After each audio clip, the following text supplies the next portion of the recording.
Hi. Today I'm going to do things backwards again and do an interview with somebody and put it out over the traditional mediums later. Let the interwebs get it first. Um, Dave McCubbin, he has a background in corporate speaking and he does a bunch of stuff, but the specialty that I want to talk to with him about is mainly career placement, job things, resumes, things of that nature. I did that many years ago. I've spoken with people about it and done it more currently using LinkedIn and things like that.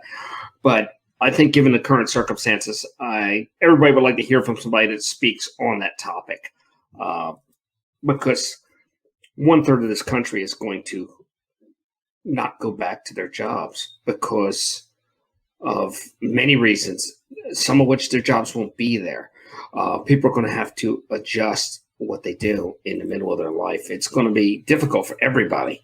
So any hint, any tip can help with that. We also have a problem. A constant complaint of mine is as you get older, they just don't support the older workforce. They don't recognize the value of it, and they'd rather hire a kid out of school and pay him less, of course. And they don't care about turnover, loyalty as much as they used to. There aren't as many careers. It's going to be a generation where people don't retire from things. It's already started.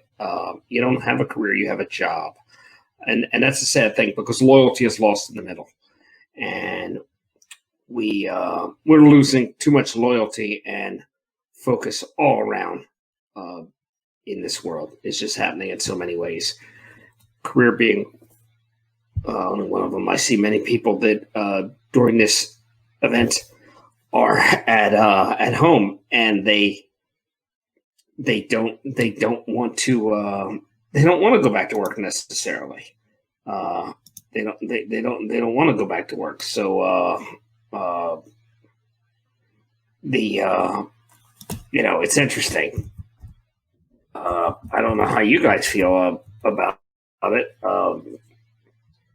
But I think you need a mix. You need to be at home. You need to be at work. You need to be both. I think right now people want to get out of the house. I think you need that dynamic. I think you need it for dealing with people. You need that to grow as an individual. You need that to get your skills together. I don't think you are the same employee at home. I think there's a mix, and I think you should age out of work and into the house. But I don't think you should go from college right to working from home. I don't think it helps with people skills. I don't think it helps with development.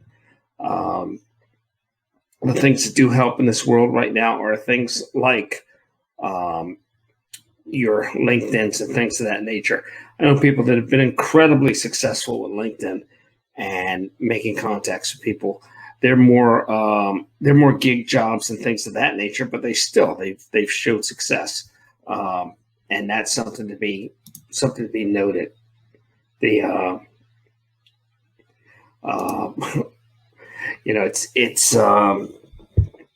it's interesting that there's economic numbers that say that we have more people employed, or we had prior to the event. And I always refer to this thing as an event because I don't want to give it a name. I don't want to feed into it. But we had more people employed. We did, but we didn't have people employed in careers. We had them in gigs and jobs. That's why the word gig has become popular again, gig worker, because we had people that were working 3 jobs. We had people that over 50 were making less money than they were making 20 years ago. Those aren't good things. The people that are comfortable and secure still at the top of the pile, that number is lessening and lessening, and the people in the middle are terrified because they don't want to end up like the people at the bottom. So that's become a major concern of many people out there in this day and age.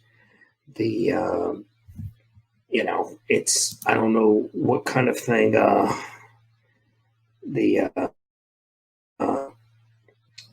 what kind of job you're involved in, but this is going to impact you.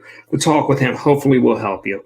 We'll see where this goes. I may do a cut at 28 minutes or so that we can edit it for the other show. And I see the guest popping in now. We'll give a minute to set up, and then we'll go into talking a little bit about careers and guidance in these tumultuous times, and we'll do a little bit of after show maybe. And I'll bring him in. David McCubbin, thank you very much for coming, and tell us a little bit about what you do. Well, in a nutshell, Mark, I've been doing corporate training for just about 25 years or so. The bulk of what I do is software training. That was the bulk of my career. Recently, in the past few years, I moved more into what we call soft skills or business development skills, things along those lines. So soft skills, organizational development skills kind of mean the same thing. That's been the bulk of what I've been doing, and more to a focused answer. Ironically, I've been doing a lot of work with people that have been regrettably let go in their jobs past couple months. So that's sort of been what I'm doing. Well, you've kind of been warming up for this because you're certainly going to get more of that. I was just saying. I'm sorry, and if I can say, it's something I don't want to deal with. I was, prior to becoming a corporate trainer, I was in the investment business for roughly 10 years. And I always tell people I went through the ringer. It was constant stop and start. Companies were either downsizing or letting go or things along those lines. So I can really empathize with people that have been, laid off or having a speed bump in their career. And, it's one of those things, to be blunt with you, Mark. I feel bad for these people. And it's at the point where I kind of wish I didn't have to do these kind of trainings, because if you see what I'm saying, because they're trying to get back on their feet, up and running. And with this whole current events, it's probably going to get worse. And I kind of wish I didn't have to do these type of sessions, if that makes any sense to you. Hopefully it's coming through okay. Yeah, no. Your audio went in and out a little bit, but I get the message. But basically, it's an odd time, because I think that when this is over, I think that 1/3 of the places that are closed roughly one third of people won't be going back to the same thing they left, because of changes to the job, because the job doesn't exist, the company doesn't exist. Yeah, that's kind of the shame of it. I'm a big, I'll say it, I'm a big civil liberties guy. I'm also a very big small business guy. I think small businesses are basically the engine that drive this country. And when I see smaller companies struggling, no matter what they're doing, I really empathize for the owners, empathize for the employees, because that's their paycheck. And it's just sad all the way around. I don't like to see so many people unemployed or things along those lines. It's just horrible. It really is. I did a little blurb about I really had this fear that this bailout was going to be skimmed off of the top, and we were going to start to see the flaws in it, where it goes the wrong way and gets allocated for different things. And I saw Ruth Chris's Steakhouse got $20 million. Yeah. And that just, I understand their business. They have 5,000 employees and they help the economy, but I just think that somebody should be prioritizing it. I think, it would be better to take that 20 million and help, 200 small businesses sustain for a year. Ironically, I was in the grocery store the other week, and it was one of those inadvertent eavesdropping type of a thing where you're just standing there, just waiting in line and waiting for something to happen. I happened to overhear a conversation of a gentleman who was talking to a friend of his he happened to cross paths with at the store. And really what he was saying was he had just sold his truck to sort of maintain his company, how he was talking about how bad it was getting. And the interesting thing was he mentioned that even though he's applying for these small business loans that are available for the government, which I think is a good thing, he said, and it's just from what he said, it was the bureaucracy that he has to deal with. Or put a different way, he said a lot of what he has to deal with is when he gets his loan, it will not be available until later this year. And the question is, will he be able to survive until, say, November, December, when the money actually comes through? And I never thought of it that way. I was like, wow, that's really not good. No, because they are helping you, but they're not getting the timeliness. It's like, correct. It's bad optics. It's like you send the hospital ship to New York or Los Angeles, but because of bureaucracy, you only have 15 people on it. It's the intentions are good, but the execution sucks. You're right. And my sarcastic side, my charming cynicism, as I say, government inefficiency is a complete oxymoron. So I'll stop there before I get myself in trouble.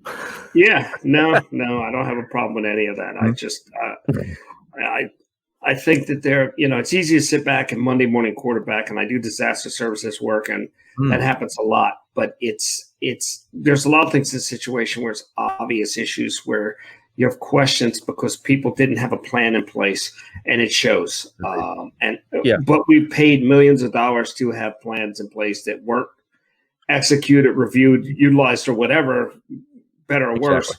And I fear that we're going to. Repeat this again.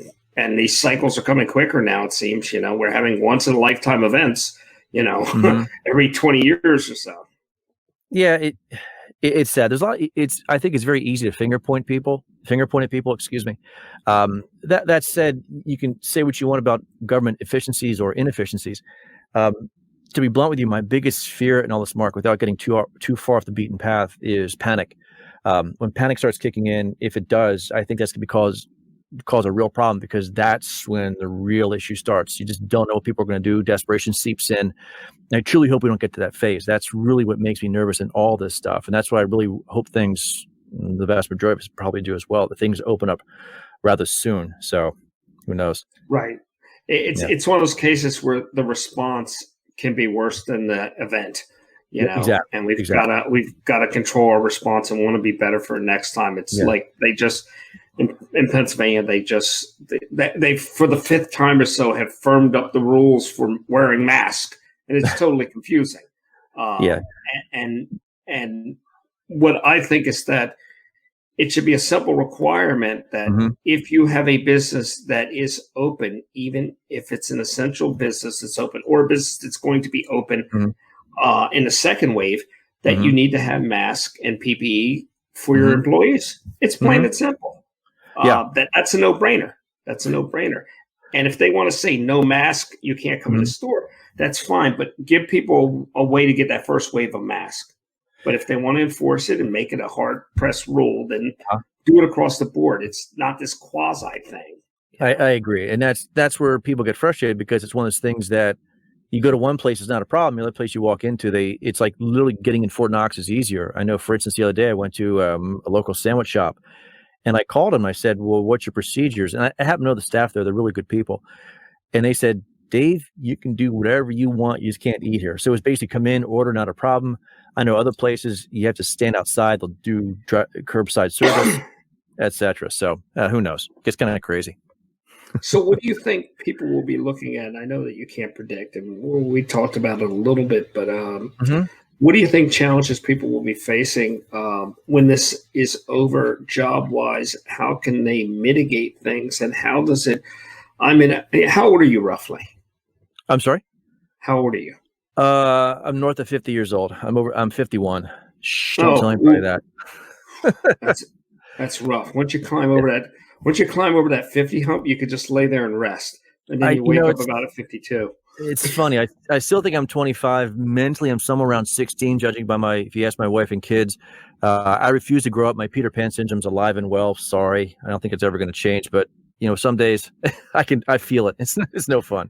I'm exactly the same way, but the way you test somebody's age is you just throw their car keys under the center of the car. Then their real age comes out. Young people will roll under and come out the other side. Other people just go.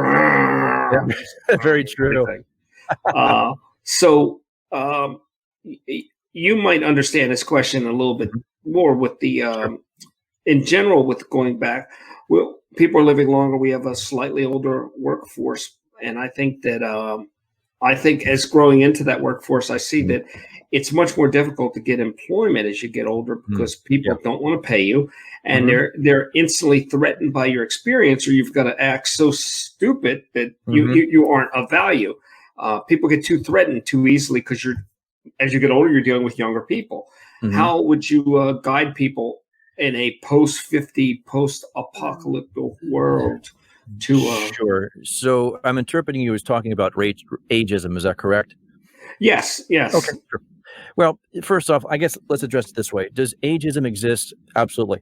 I can say definitively I've been quote unquote victimized by it. Do I cry about it? No. It just is what it is. Not trying to elevate myself. I'm just saying that I've experienced it, say la vie. I guess a couple things come to mind.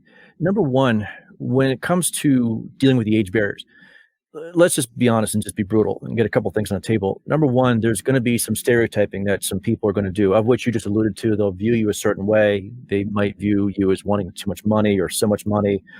They may view you as being too stoic, not willing to change, things on those lines, et cetera, et cetera. It's their own internal bias. Fine. Everybody's guilty of that. That said, really dealing with the age barrier, I feel, is not to make it an issue. So wherever that ism is, you don't really want to acknowledge it. Put a different way, probably the easy way for your audience to sort of getting over the age barrier is one of two things. The first thing is you want to tell people that you are adaptable. Humbly said, the secret to my quote unquote longevity in my line of work is I've always been up to date on most current technologies. Not that I wanted to learn this stuff, because frankly, I'm getting a little tired of it, but don't tell me about that. But it's one of the things where I don't have a choice. I have to be up to date or I'm out of date. And if I'm out of date, I'm just yesterday's news. So there's value in being adaptable and you're being current. And the other one is you have to tell people you're okay with change. That's the other stereotype that sometimes people have, is when they view you as older, you're more rigid, you're more unwilling to be flexible, or lack of a better term. And in that willingness to adapt to change, there's merit in that. For instance, over my wife's company, I won't tell you who it is. The story she told me was there was a branch where, the company rolled out a brand new policy and said, here's the way it's going to be. A group of stalwarts came together and said, you know what? Nah, sorry, we've been doing this for 20 some odd years. We're not going to change. Heck with it. Well, sadly, the group of people that decided to hold out, they're no longer there. And, the lesson there is, well, okay, you want to make sure that you're okay with adapting and okay with change, because if not, you're disposable. So hopefully you can kind of see the answer I'm driving inside there. Mm-hmm. So that's completely counter to me, because I just instantly lead with I don't like change. I don't, but I accept the necessity of it. Yeah. I accept the necessity of it. If and I think that's realistic for me. I don't embrace change. If you want to think, you look at the music you listen to, or turn on Saturday Night Live and see how old and grumpy you can be and how many milliseconds you turn it off. I don't recognize anybody. Mark, I'm stuck in the 80s. I'll admit it. I don't care. Best music ever. Back to that hair. No, but let me do my standard spiel with something I didn't get a chance to say to you earlier. Sorry. One thing I always try to tell people, Mark, in all seriousness, is that my way is not the only way. A lot of ways to look at the job market, a lot of ways to interpret things. And I always like to present people with options, just because I think every interview is unique in its own right. So phrased differently, some persons will say use this tactic always. Other people say use this tactic always. I don't think that's quite the right answer. I always feel the best way to handle it is, you know what, learn a bunch of ways to adapt and try to apply it to their own individual circumstance. So basically what I'm really trying to tell people is, if I say something contrary, that's fine. My goal is not to take away and say you were trained wrong, just train differently. And that's always been one of my mantras, which is to add to what you already know. That's really where I'm coming from. Say that again. It faded out the last time. Oh, I'm sorry. No, what I meant to say was, my goal is never to take away from the way you were trained, or put a different way, you weren't trained wrong, just trained differently. So my goal has always been to add to what you know, never to take away and say you were trained wrong. That's not appropriate in my view. Okay. That come through okay? With the growing, with the way the market's going to change, and this is uncharted waters. It's amplified beyond belief. How will things like LinkedIn and stuff help people? Well, great question. I personally am a LinkedIn junkie. I'll admit to that. There's a couple ways to approach it. I'll take it from the way I was taught, and people can agree or disagree. My old roommate from college was at LinkedIn before LinkedIn became LinkedIn. Now, what exactly does that mean? He was at LinkedIn when LinkedIn was still perceived as like a monster type of a thing. If you remember those days, people would ask you what LinkedIn is, and they thought it was just like monster. You put your resume up there, and that was it. And his job was to get LinkedIn to not be viewed or perceived as that type of monster-ish type of resume posting site. So the point being is, fast forward a couple of years, he actually called me up one day and he said, Dave, I figured out the algorithm. I'm like, what's that? And here's the question I ask people. If I always ask people, I say, what's LinkedIn? And I get a whole bunch of different responses. And I always tell people you can summarize LinkedIn in 2 simple words. LinkedIn's a search engine. That's really what it is. People don't view it that way, but you can make a strong case that's really what it is. So if you think about it, most people, when you go to LinkedIn, in the upper left-hand side is a search bar. You click up there and you start searching for people, jobs, et cetera, et cetera.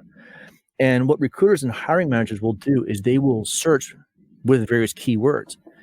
And if you go back to what I just mentioned about my old roommate from college, he said that he figured out the algorithm. And what he meant by that was he would integrate and inject certain key terms in his profile. And the key terms that he used were not the ones he used to describe himself. So what he did one day is he put himself in the mind of a recruiter or of a hiring manager.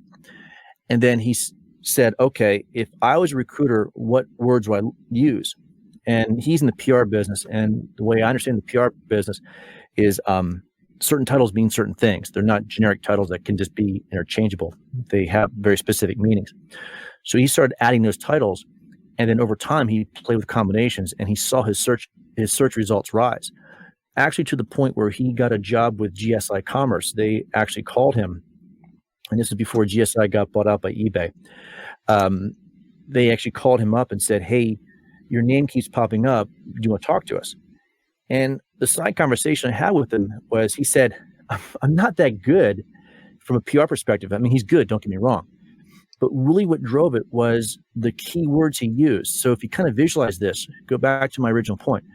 LinkedIn is a search engine, and people started searching with various derivatives and some variations of keywords. He kept popping up. So put in a simple way, he was playing the Google game. And then all of a sudden, once he kept popping up in results, they said, hey, this guy must be credible. They reached out to him. There he is. So through that long story I just told you, sorry to bore you with that. I always advocate to people, use certain keywords that people will look for you by.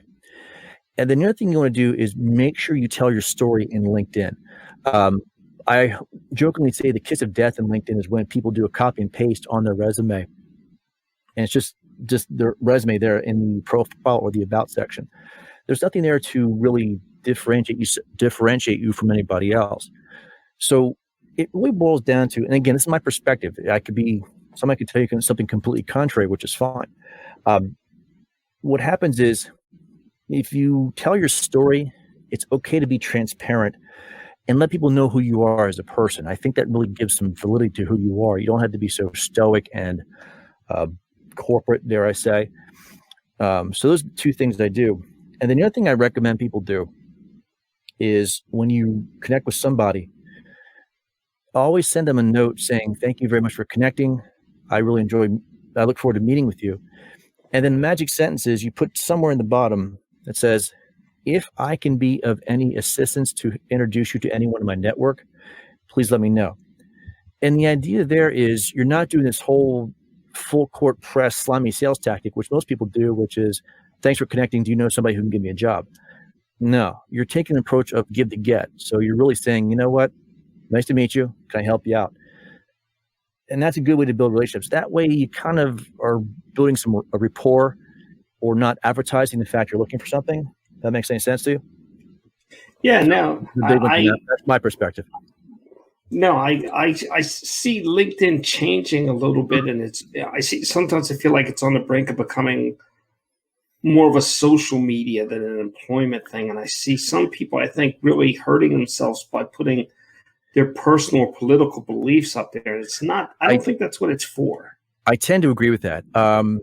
My ironically, one of the guys that mentored me out of the Atlanta area just did what do you call it? He called it the LinkedIn loonies, I think, where what would happen was the people would reach out and connect with you. They would start doing like, hey, let's do business or something along those lines. And you could tell it was just some automated spam type email. Mm-hmm. then I know for a while there, my own personal pet peeve was, and this sounds terrible, sorry, they would put these very stale motivational slogans that you would just see over and over again, like, attitudes, everything, whatever. Yeah. Sorry. And I was like, come on, guys. This is the best you got. Give me something original. And I'm sorry, that's just my cynical view of life. And I tend to agree with your point, which is, people are getting a little more political or religious, and that's fine. That's the perspective, but recognize there's a certain backfiring which could occur. To me, I try to walk that fine line of let's do some business type stuff. Let's have a little fun. I'm sort of a wise guy, as you could probably tell. But, then again, I don't think once you get too far on the spectrum one way or the other, you could really alienate your audience, which I don't think that's the place to do. And I hope LinkedIn doesn't go that way, meaning just become this giant, well, I'll say it. I think Twitter sucks. I think Twitter's just awful. Sorry. It's just been spammed to death, and it's just, there's really no value in it. I think LinkedIn's incredibly powerful, but I think you're on the right path. If it gets worse, people are going to start leaving. So hopefully that won't happen. Okay. Well, we actually ran through our first half hour. Oh man, that's just me babbling. That's what I do. Sorry. I'm gonna do a quick cut here and come back to you, and then we'll do some after show. Yeah, sure. We're talking to Dave, and we're talking about employment, and we're going to go into a little bit of after show here, and we're back. Sorry about that. I have my coffee cup sitting here to the side. Sorry, it's 7:30 at night. I'm still drinking coffee. Right before we do, you'll get to bed early tonight. Right before we went and did the little cut there, you talked about Twitter, and it's funny. I find people that swear by Twitter. I find people that swear by Instagram. I think it depends on what you want to do, and whatever you like shows your age. I find that, I'm a MySpace guy, or Friendster. What happened to Friendster? Twitter had so much potential, and it did. It really did. And I guess there is some merit to Twitter. I guess in my view, I'm not a big Twitter guy. I'm not a celebrity, so who the heck am I? I truly think most people get recognized by tweets is A, if you're a celebrity, or B, if you say something controversial one way or the other. Sadly, I think it's going to sound awful. I think it's eroded into a cesspool. And that's just my view. I don't mean to rip the platform. I'm sure some people really enjoy it. For me, I don't like that. When it comes to a marketing thing, I think a good way to do it is look at all the channels that are out there and then maximize maybe 2 or 3 of them. So let's say you could get some traffic out of, let's say there's 10 platforms out there you're examining. Pick your 2 or 3 top ones and go with those. So if you get them from, say, Pinterest or Instagram or LinkedIn, stay there. Don't bother with Twitter. Don't bother with Facebook. You can get too lost in stuff and it just becomes inefficient. Yeah, and I just think that these things don't realize they're under the burden of their own success, which I think will destroy them if it just gets out of control. It kind of becomes like we're so saturated with information that I think we're going to go back to just wanting to listen to wax records on Victrolas, and that's it, because we're just getting too much. It's funny. You were talking about age earlier, and I used to be a part-time swimming coach until I had to resign. But I always like to make these references during the classes where I teach, like classes on ageism. And I always tell people, I said, you know what? I like being in this room because I can make references like 8-track tapes, and I can mention the original Gong Show and things like that. And they actually know what I'm talking about. If I go up to a 22-year-old and I say, hey, do you know what the numbers 45, 33, 1 third, 78 mean? They have no clue. I'll wait till you do. Well, it's funny. So you teach something on ageism? Yeah, I do. Yeah, it's part of this. It's part of the sessions that Montgomery County teaches. So what happens over at Montgomery County, where I do the bulk of this type of training, they offer various classes. One's on like resume, building a resume. The other one's on LinkedIn. The other one's on how to handle ageism. That answer I gave you earlier was really the dollar tour of the entire class. So yeah, because I mean, it's one of those things that age is very interesting, and I found out that from my own perspective, if you don't draw attention to your age, people are less inclined to make it an issue. So phrased differently, when I was working with some of those younger kids over at the YMCA, I can talk a lot younger. That's because I listen to people. And people actually asked me, they said, well, how do you get away with this? I'm like, well, it's because I don't make references that make me out to be an old guy. I'll talk more modern. Like if you want to talk like a more modern music artist, I can sort of talk about that. So I try to be familiar with what the youth is doing. So hopefully it's making some sense. I guess to put it another way, I try not to make my age my issue by not even acknowledging, saying, you know what? Well, let's put it this way. I had a couple of kids come up to me and they said, hey, Coach Dave, how old are you? And my question to them was, how old do you think I am? Because I wanted to know. And they go, I don't know, you're kind of old. You're like 27, 28, 32, 35, no higher than 35. And they're my new best friends. I'm like, you guys are awesome. And then when I tell them my age, they're like, there's no way. I'm like, yeah, I am. But, it's one of those things I try not to make my age an issue, if that makes any sense to you. I just try to work right around it so it's not even coming up. And I agree with you, but I am completely unsuccessful with that because it's so easy to get frustrating with people by saying things like, could you please stop looking at the phone and pay attention? I'm trying to tell you something, or just different things. And it's just, one of my favorite things for setting me off and turning me into grumpy old man is when you tell somebody something, they say, well, could you remind me to tell you that? No, I'm not. I'm not doubling back and reminding you. And we're not going to text each other reminders to remind each other. I'm telling you, and that's it. It's funny. I was talking to my wife the other day, and I said, this is really getting bad because my daughter was sitting in the exact same room with me, and I had to get her attention. I literally texted her right across the room, and I looked at my wife. I said, is this what it's come to? I'm actually texting something I could actually verbalize to my daughter, and my wife just shook her head and said, yeah. So whatever. It's a shame because it's this non-biological, it's this digital version of autism that's happening where we're mimicking all the isolated behaviors. The machine is kind of teaching us. Yeah. We're getting locked in. It's funny. I talked to, I'm going to sort of see if I can recap a conversation. A little while ago, I actually had a conversation with somebody who worked with college students that were trying to get a job. And obviously, folks, of our age, if I'd be sitting here and let's see here, where is it? If I was on an interview with you and I'd be going like this the whole time, odds are you're probably going to throw me out. So what happened was the person who was interviewing, their body language was such that they were slouching, eye contact was down here, really not, conducive to a good conversation. And the person who was trying to help the student figure out how the corporate world works and how the interviewing world works didn't think they were getting through. So this person thought they failed. And the ironic thing was after the session, she felt she was a failure because she didn't help the student. Here, the student actually sent her a text and said, hey, by the way, that was a phenomenal session. I really learned a lot from it. So it's one of those things, those nonverbal cues. So if I'd be sitting here talking, I couldn't believe that. I'm like, what, really? So maybe I'm missing that, of which I'll admit, but I don't know. I'm more the standpoint of, I tell my daughter, I said, listen, if you want to stay on your phone, that's fine. But you've got to learn how to communicate to people. You've got to maintain eye contact. You got to talk. You got to be respectful. You can't sit there on your phone, put in their face and things like that because it just does not jive, especially the people who are paying your paychecks.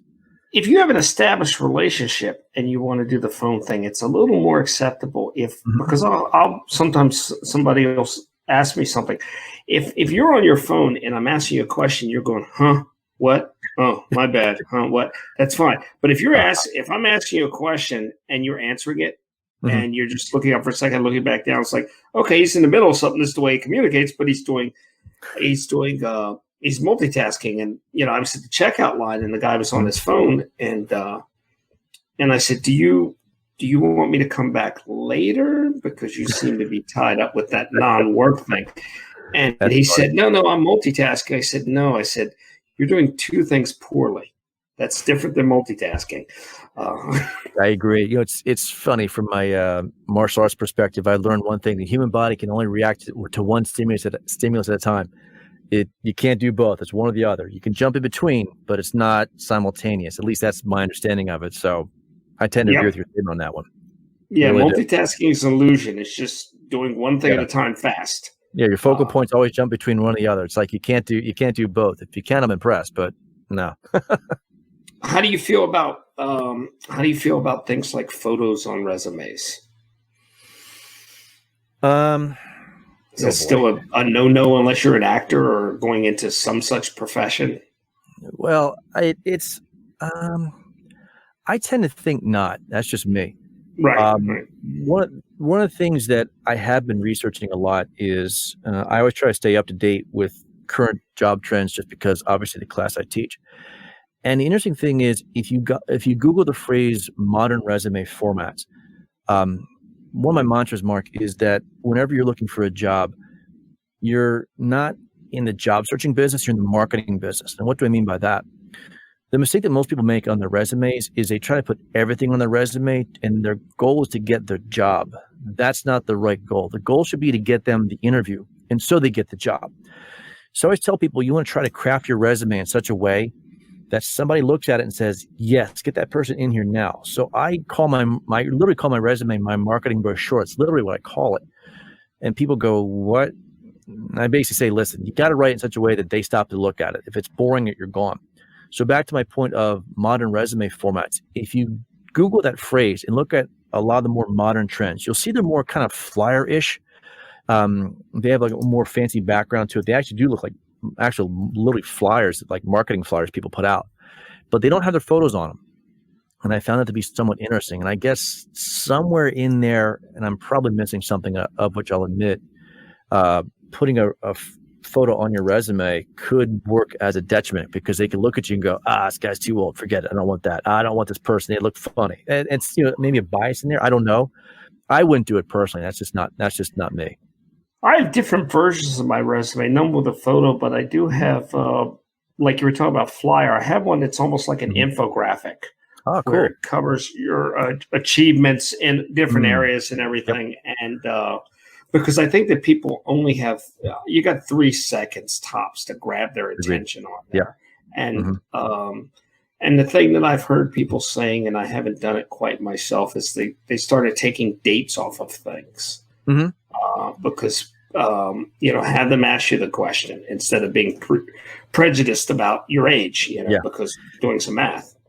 Yeah, and I agree. The general rule of thumb, and I'm going to sound like a complete hypocrite here in a couple seconds, of which I will admit, because honestly, if people ask me these kinds of questions, and I said every circumstance is different, and I tell them I always play the marketing game every single time, and people aren't sure what I mean by that. Let me see if I can phrase an example for you. So let's just say hypothetically, I go to apply for a job, and there happens to be a LaSalle alumni there. I went to LaSalle University, whoop-de-doo. If there's a LaSalle alumni there, someone who I researched through LinkedIn, if they're there, I'll admit it. I'll look at the picture of the photo of their photo and say, I wonder how old this person is. If they're close to my age, what I'll do is I will put my year of graduation on my resume.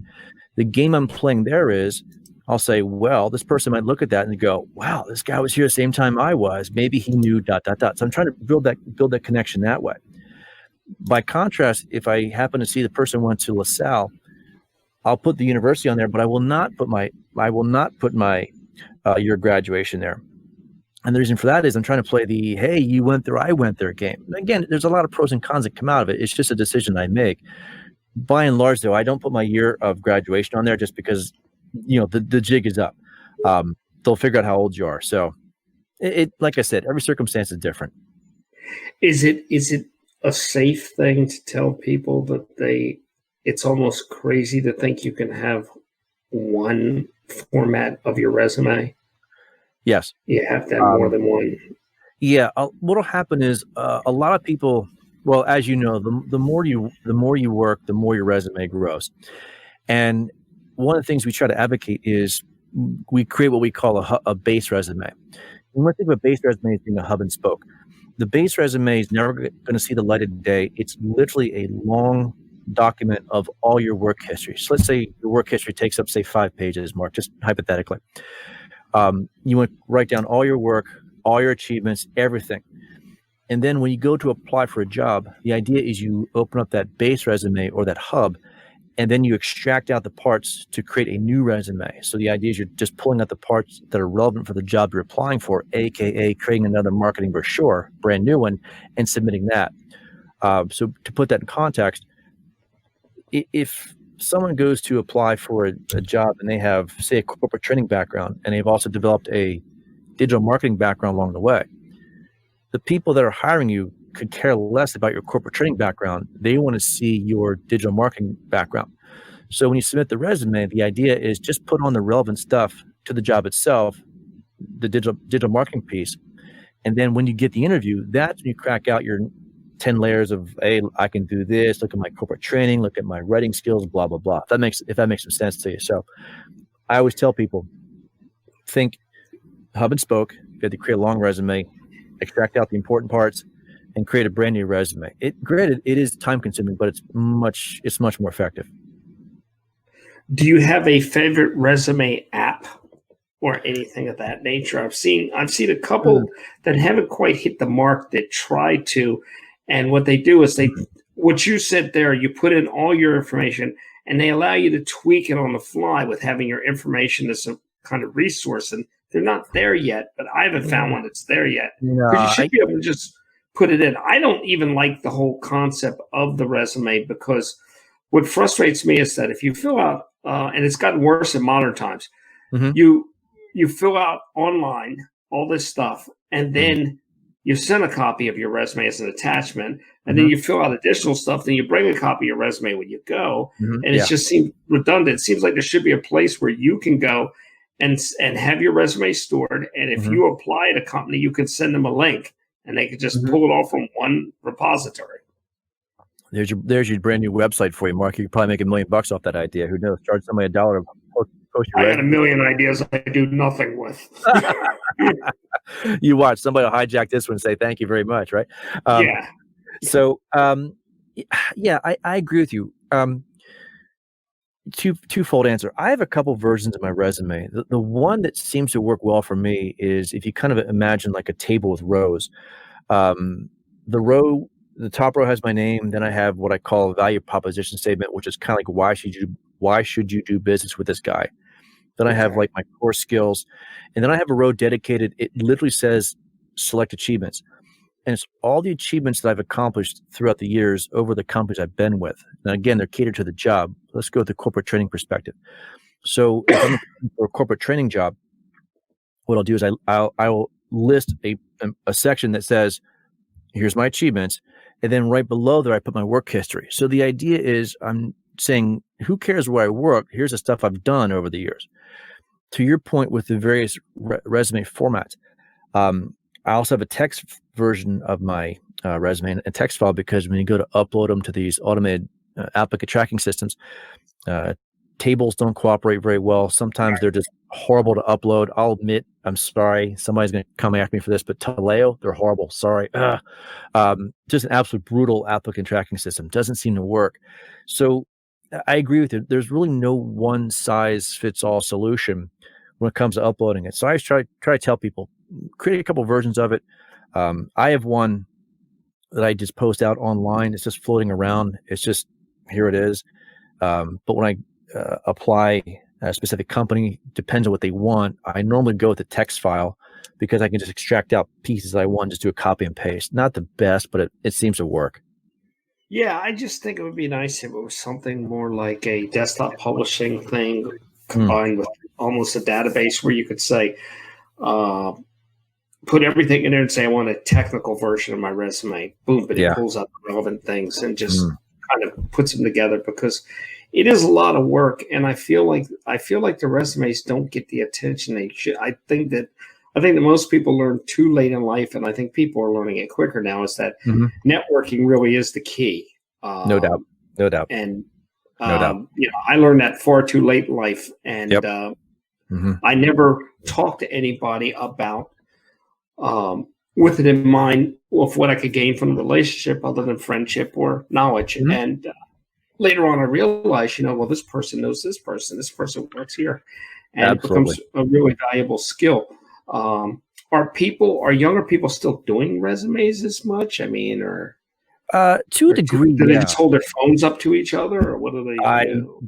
I don't know. I've never seen that. I know most of them are still working on resumes. When I was over at the YMCA, I had a couple um,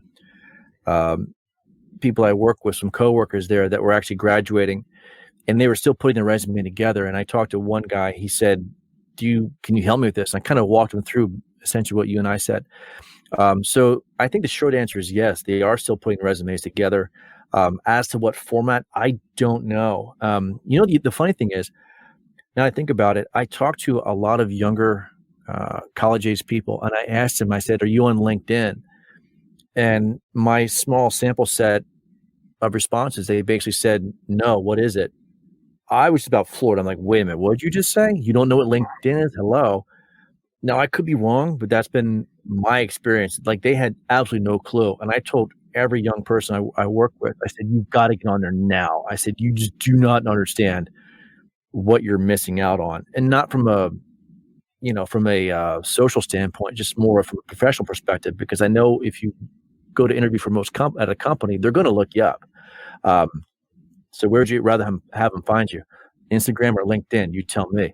So, you know, Well, LinkedIn really gives you a chance to paint a picture yourself. What I like is you can get recommendations from people on there, which absolutely. I think do hold a lot of credibility. Mhm, And what I would tell people, my advice to people regarding LinkedIn is mhm. LinkedIn, in my opinion, is the opposite of Facebook. If you are not on Facebook, do not go near it. Walk away. If you are not on LinkedIn, you need to get on it. Agreed. It's Agreed. it's the exact opposite. If you're not on Facebook, stay off it. I Skip agree. it. But LinkedIn, you have to get on, and put your picture up, put up the skeleton Mhm. outline at least, Yep. and pop in on it weekly or something like that. I don't get into Absolutely. the whole culture. I know people who live on LinkedIn. No offense, but I know Mhm. people who just live on it, and um, I can't juggle all the cultures that these little worlds that they've created around us, and I'm not sure. I feel like more on LinkedIn that very often people are just trying to edge in to sell me something. You know, I, I agree. I one of my pet peeves is I will typically I'll connect with anybody. There's been maybe a handful of people I can think back, like I could tell something seedy was going on, like it's just the profile didn't pass a sniff test, which is fine, so I'll ignore it. That said, 95% of times I will connect with somebody. Um, what will get you ejected real quick is when I connect with you and you start spamming me. Um, Here's my contention. Just because I connect with you, that does not opt me into your email list. Oh no, it does not work like that. So I kind of think sometimes people use LinkedIn as the lazy man's MailChimp or Constant Contact. I'm like, no, no, no, no, no, no. I didn't opt into your list. Let's not do that, please. yeah, and I hate that, that.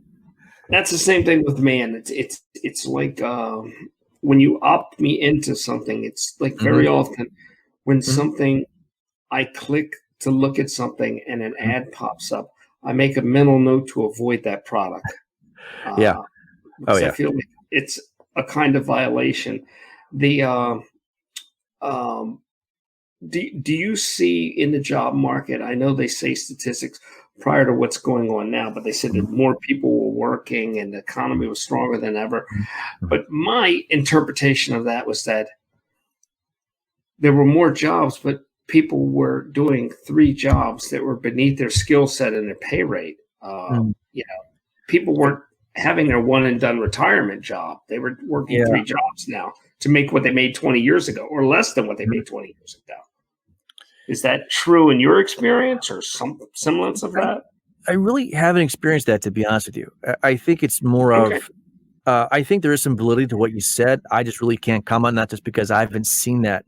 Um, I really don't know. You got me. I really don't have an answer for that one. Sorry. I assume it's one of those things that I do know a lot of people. They were well, I guess in my circle of influence, they had a full time job, and a couple of them were working part time. Um, kind of where my mind goes is it because that's the best job that person could get? And I don't mean that in a disparaging way. I'm just one of those Right. things that I think sometimes, people get to a certain level and they're comfortable. Um, So was it because they decided, you know what, I'm good here. Maybe I want a couple extra bucks. Did they just sort of say, did they resign themselves to this, the life they're going to have? I don't know. I kind of think that ties more into it than just saying, do I need more multiple jobs? I don't know. I don't mean to sound rough when I say that. It's just more of like, it's that individual circumstances. Yeah, I think that a lot of us have become, society's become, you have a lot of people that are in a struggling actor mentality almost, you know. Mm-hmm. And, it's, and this is surely going to push people over the hump. Because, uncharted territory, I mean, Absolutely. And like I said, I think, especially hospitality industries, things like that, I think 1/3 of people just aren't going back. It's interesting. I've had a lot of people knock on my door, and I understand. They're saying, hey, Dave, with this whole, I was about to sound very politically incorrect there. Sorry, this whole virus thing going on. They said, what's happening with hiring managers? And to be honest with you, I've actually seen both sides of the spectrum. One person I was talking to, very sharp guy. This guy was sharp as a tack. Good man. And he had an interview. He sent me a note in LinkedIn, said he got past the interviewing process, only to receive an email from that client or from that potential employer saying, hey, we have a hiring freeze. So he kind of hit a roadblock, and that sort of stinks. By contrast, I had somebody the other day, she was starting a new job. And what happened was she was hired roughly 3 weeks ago. And she thought that since everything just, sort of went on hold or fell apart or whatever, however you want to view it, they were going to rescind the offer. They didn't. They basically said, hey, we really want you, but what we're going to do is we're going to send a laptop to your house so you can learn how to get trained and up to speed while you're at your house. So what's that mean? I don't know. I wish I had an answer. I think some companies are probably more leaning towards the hiring freeze, furloughing side for now, which is just awful. That said, I think there's some hope out there. So it's not like it's a complete dead stop where people are saying, sorry. I don't know. I always tell people, just stick to the plan. You can't just sit around and just do a guessing game. Just stay at it. Even if you know nothing's happening, at least once you start to get yourself in motion and you start to perpetuate things, you'll at least have something to build on when things open up. That's the way I view it. So I don't know. I don't have an answer for you. I really don't. No, that's good advice, though. That's good advice. Well, what I'd like to do is at some point when the chaos is over or something, maybe we can do something in the studio and talk about your other things, your passions. You've got a lot of stuff you do, and we were talking about dealing with this thing and prepping, and prepping gets such bad connotations. Because whenever you say it, people think of a couple things. They think of somebody who belongs to some militia group in the woods.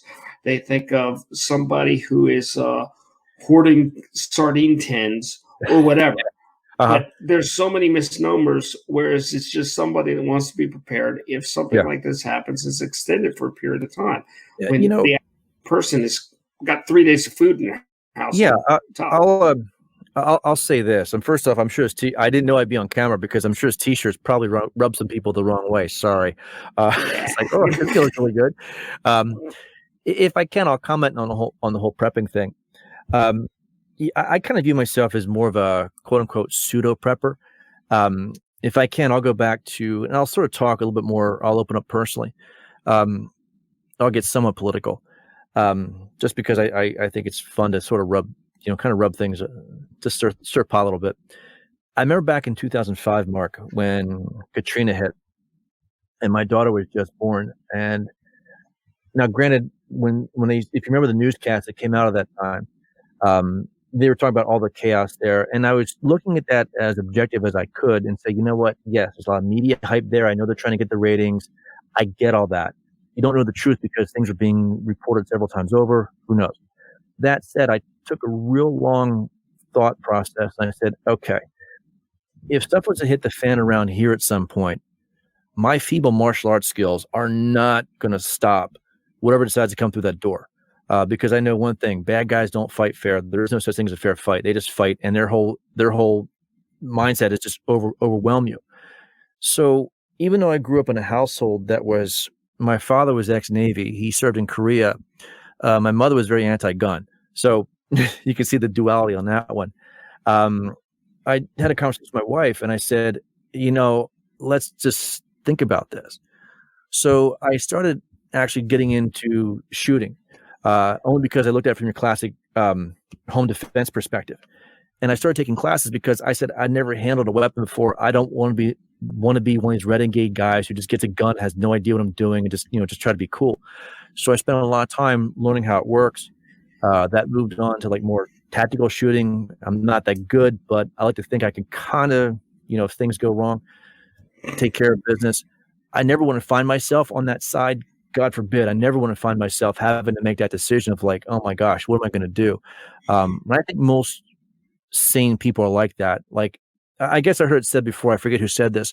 I had to look up the person who said the quote, but the quote is, the true warrior fights not because he hates what's in front of him, but he fights because he loves what's behind him. And that's the sort of side I fall on. I don't hate anybody really. I just love what's behind me, and I'll do whatever I have to protect them. So spinning that back into prepping, I started thinking, I'm like, well, okay, if things start going south, let's just stock up a little bit. And ironically, back in January, call it depression or just my paranoia, I don't know what you want to call it. I went to the store and I bought a ton of stuff. I just bought like all kinds of frozen meat and like, canned goods and all that other kind of stuff and disposable stuff. And my wife I came home and started bringing all the stuff in the house. And my wife's like, what are you doing? I said, who knows? And she's like, are you okay? I said, let's just wait and see. Well, fast forward a couple of weeks. Next thing you know, it's like you couldn't buy half that stuff.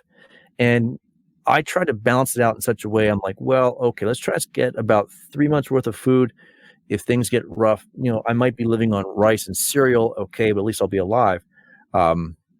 But yeah, I think it's one of those things when it comes to prepping, I agree. They kind of get a bad rap. There's sure as people that go overboard, no doubt. I don't have a cabin in the woods with some bunker that I go to, but just to, keep myself alive. Well, and that's just survival. That's everybody is a prepper to some degree. They want to make it home, and they do it. Some people do it to more extensive degrees. And see, I was raised by Depression era people and worked a farm, and this is just normal day-to-day practices on a farm. You have stuff in place, and the people that do this aren't. And I never understood the whole prepping for end of days, because who wants to be around, under those circumstances? You just want to be able to make it through a burp in the system like this. I agree. Yeah, but I agree. And nobody ever went to a minimalist for anything in a catastrophe because they don't have anything. That's very true. That's very true. And I've been dropping stuff off at people's houses, absolutely, and helping them out, and moderately depleting my stock to get everybody a little bit. And I think that, I think that if we all do that, and help each other, we'll all be better for it. But this should wake people up. Now, the madness that came out when people decided that they were going to use one roll of toilet paper a day or whatever, they thought this was this super diarrhea virus. I don't know where that came from. But they're just idiots, and they don't represent any faction of people, because people that actually are, quote, preppers, whether you like the word or not, they weren't in line at the store getting stuff. They'd already gotten it. Yeah, it's funny because I saw somewhere online, somebody put a quote that they were talking about preppers, and they said the preppers must be feeling pretty smug right now. I don't know if I go with the word smug. The word that came to my mind was more vindicated. Just because they were getting such a bad rap. And again, I'm looking more what I call I think we identify as the sane prepper, not the one who's just, oh my gosh, some guy sitting in some bunker somewhere. Fine, that's their decision. But I think the sane prepper is more of like, you know what? I'm not standing in line for this nonsense. I don't have to sweat it, which I think is kind of where you and I fall. So maybe we're vindicated. There's some of it that scares me, the reactions to people. It scares me when I see people lining up to buy guns.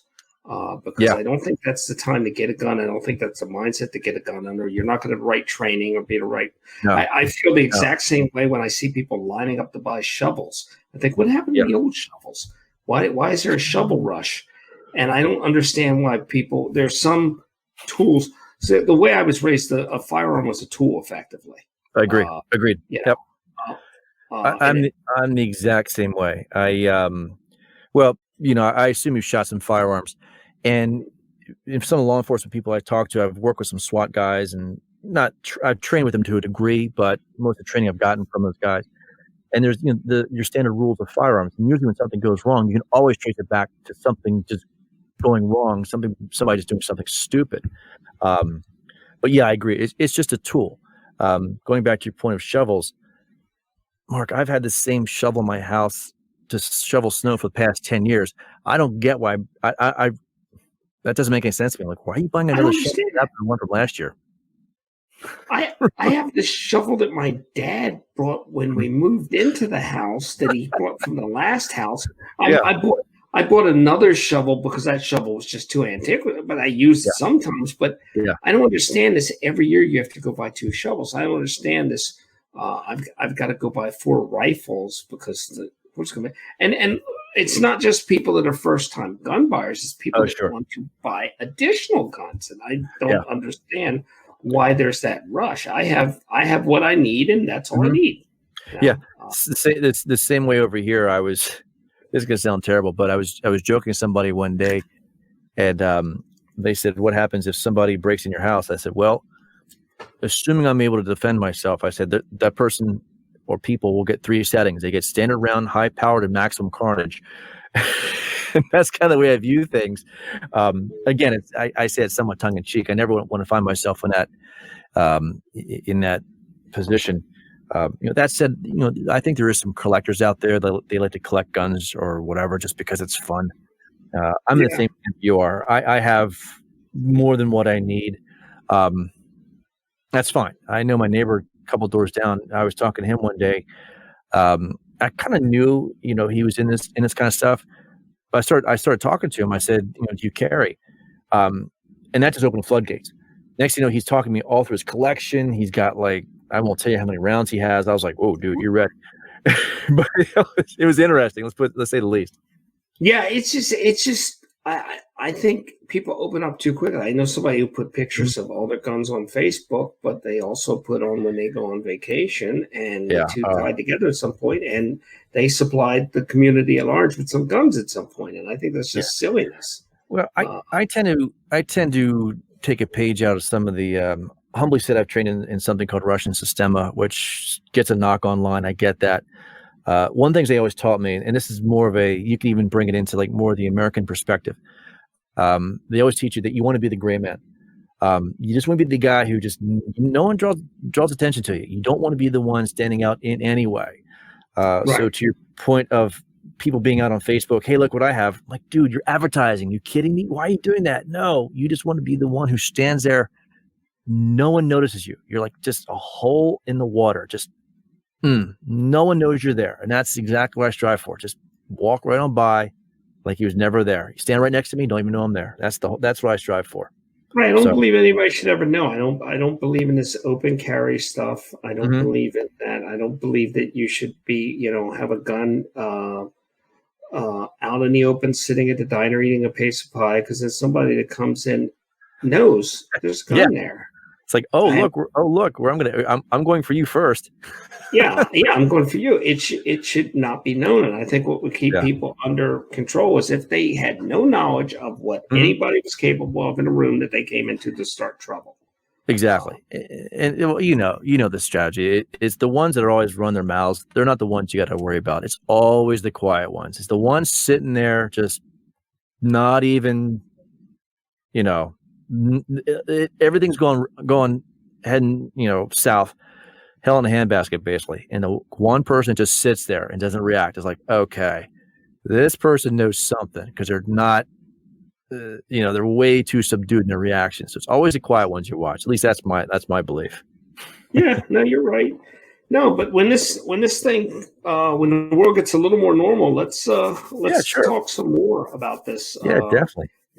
Sounds like a good topic. I appreciate your time. Yeah, Thank you let's very do okay. much. Let's do okay for you. Hopefully, I wasn't talking too much. I like to talk, as you can tell. Yeah, no, that's words are our business, so that's fine. Yeah, yeah. Thank Hopefully, thank you hopefully I very say the much. right ones. The right. I'm sorry. And you know, I have you back on again because Yeah, definitely, man. when things are a little more calm, back to Yeah. normal. I'm just sorry it's taking so long because I was, really looking forward to this. It just we were having so much time getting coordinated. I'm like, oh man, this guy's gonna think I'm talking to him, and I really wanted to come in studio to see you because I was worried about the audio quality. Obviously I think you have an audio background, if I'm not mistaken. A So little bit. I've learned over the years. It's got a little warble in it, but I would like to get you in the studio and just do an yeah, overview. It's a different atmosphere when you're sitting there. This is better than just on the phone, but it's a oh different sure, atmosphere when you're yeah. sitting across from a person talking Well, to them. yeah, my goal was not to use this equipment. I really wanted to give you some good audio just because if I'd had my headset on, it would probably sound even more tinny, which I didn't want to do. I'm not sure if you're recording on 2 separate tracks or whatever, but I was hoping to say, you know what, let's give this guy something good to work with. So that was my whole objective. Yeah, the only problem with this is you're getting a little warble from bandwidth. It's a bandwidth issue, you know. All right. Okay. Yeah, that makes sense. Yeah, somebody in your house is binge watching something over there. I got a teenage daughter. She's never on her phone. My son, no, he doesn't game. My wife, oh, she's probably. I mean, please. I think that watching Netflix at this stage of the game. I don't know. Exactly. Yeah, exactly. No, we'll hook up in the studio and yeah, definitely, man. Thank you very much for your time, and I'll let you know when this is going to air if it goes onto the radio station. I appreciate it, man. Thank you. It's online right now if you want to grab it. As soon as I click the button, it'll be there. Oh, awesome, man. Thank you so much. How many people do we have tonight? Did you have a count or just I don't pay attention. It's depressing. One of my stupid friends was on here posting stupid questions. Whenever I do something, if I'm doing an interview, if I'm on the news or something, my friends will text me or call me on the phone, just to annoy me and throw me off my game. It's like a gun, it's like my ex will send me something and say, so do you go to the barber anymore, or what's the deal? And it's like just to wreck my mood. It's kind of like in college. Circle here if you read that far, right? Are you actually paying attention? Yeah. It's teasing. So no, it's definitely, man. I have to get together again. Definitely. No problem there. Okay. Well, take care. Stay safe. All right, man. Hey, Mark, thanks for your time tonight. All right. Seriously. Sure. You be safe. Hopefully it ends soon. We can actually meet face to face. Absolutely. Take care. All right, man. Take care of yourself, Mark. Thanks again. Take care now.